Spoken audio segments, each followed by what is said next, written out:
Last year's #3 overall pick, Reed Sheppard. Reed, thank you so much for spending a little time with us today. Thank you guys for having me on. We really appreciate it. I'm always excited. We were talking in the break when a player, especially a top pick, decides to come back and play a second year at Summer League, no matter how big or how small their role was in the regular season and playoffs for their team the year before. What made you want to come back and play again and work on that skill set? Yeah, I think the biggest thing is just I love basketball. Yeah. Being able to come back and play, it's just a lot of fun. You get to work out all summer, be in the gym, doing that, but being able to come out here and play against different players and just get up and down the court is always fun. We mentioned Kevin Durant. We were all watching the highlights together leading into this segment. What'd you think when you heard he was going to be your teammate? How do you think you could compliment him? Yeah, I mean, obviously when I saw it, it was really cool for me. I've grew up watching him my whole life, so it's kind of crazy now that I'm going to be playing with him. He's just a tremendous, great scorer, really can do anything. He's a great winner. So it's going to be really fun. I'm really excited to play with him. Coach Chums, in bringing Kevin to the Rockets, there were certain players that Houston said, no, they cannot be a part of this deal. Yeah, so Reed, now that we have you here, I'd love to get your take. So obviously you were a top pick last year. Your role ebbs and flowed. You had injury as well, but you're on a top 2 seed, finding your place. Now you're going to enter this year in a bigger role, but this offseason, teams inquire with the Rockets, ask about you. The Suns, I was told, asked about you. You were made untouchable in those conversations. So what do you feel when you hear that? What kind of motivation does it give you? How do you feel just about where you stand right now? Yeah, I think it's really cool. For me, this is my first year dealing with all the offseason, the trades. So it's kind of crazy seeing all of it go down. But like you said, hearing some of that stuff is pretty cool. It gives me a lot of confidence just going into the gym, continue to work on everything I've been working on this summer, just getting better and just really looking forward to the season and trying to help as much way as I can. Is that something like the GM tells you, like, hey, listen, like a team called about you, but we're not trading you. Like, you're good. You're untouchable. Like, did you hear that verbatim? No, not really. All right, so I'm telling you. No, now. You get to break that news. That's why he's smiling. See, I want that moniker, right? You are untouchable as a player. You are one of the best shooters that we've seen. You were incredible last year. It was so much fun to watch you. Now Kevin Durant's on your team. Are you still the best shooter here on the Houston Rockets? I don't know. I gotta prove it a little bit first. He's proved it for a while, so it'll be fun to have some shooting competitions with him, though. Well, Reed, I want to give you your flowers because I'm a huge fan. I know about your 49 points in 37 minutes in the G League, cooking with no grease out there. But as great of a scorer as you are, I look at that roster. I look at Kevin Durant. I look at Jabari Smith.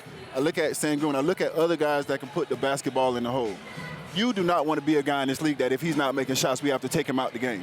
What are you looking to add to that team that if it's a night where it's not your night, it's Kevin's night, it's Van Fleet's night, it's this guy's night, what are you looking to add to make sure, hey, I'm still in the rotation, I'm still going to help us win this basketball game, and I'm going to prove that to the coaching staff? Yeah, for sure. I think the biggest thing this summer was getting in the weight room and defensively, just working on defense.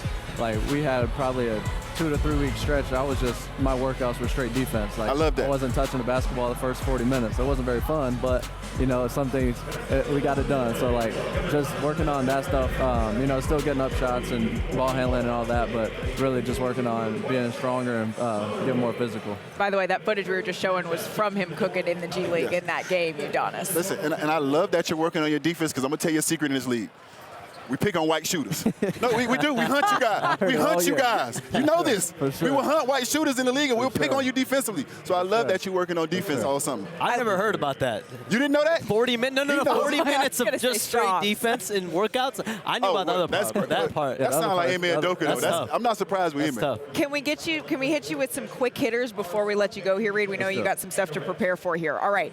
I'm wondering, since we're here in Las Vegas, nightclub, pool party, what's the vibe?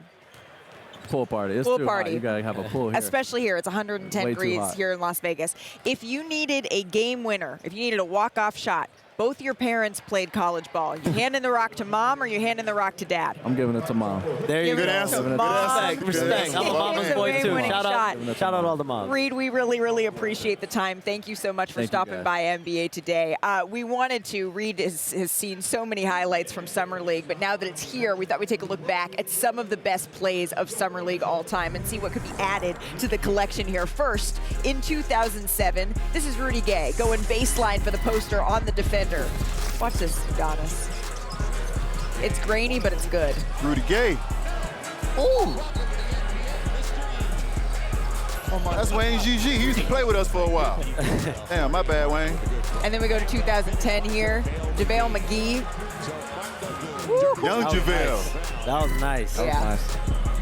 And then this is 2019 here. Jackson Hayes with some hang time. I think I saw that live, actually. Yeah, you don't take charges in Summer League. Next, in 2012 here, Damian Lillard. We certainly hope he gets better soon. We should have known at this point Dame time was here. It was before he could Foreshadowing. This was before he could afford the rollie, though. This was before he could afford the rollie. Nothing wrong with a little starter watch, right? We go to 2016 here.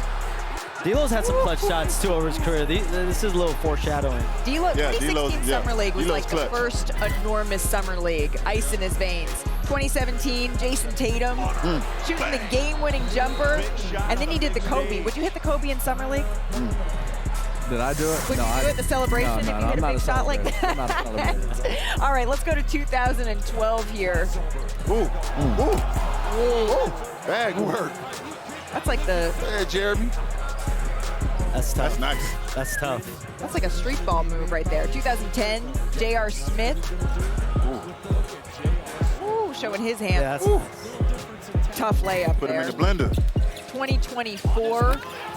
Man. This was nice, too. I saw this one. Yes, sir. I remember that one. That was insane. when the announcers are reacting like that, That's what you know. that's when you know that you really got it. Reed, what are your mindset before we let you go officially heading into these Summer League games? You're about to suit up here coming up. Yeah, I think just coming out and playing with a lot of confidence, Yep. having fun. You know, this is so much fun being able to play in this environment. So just coming out, having fun, just enjoying every minute of it. Wanna try to boast at what I look like. Think I'm gonna try to wear, pull up all brains. Jimmy with the heat, I'm on fire. It's 88 over here,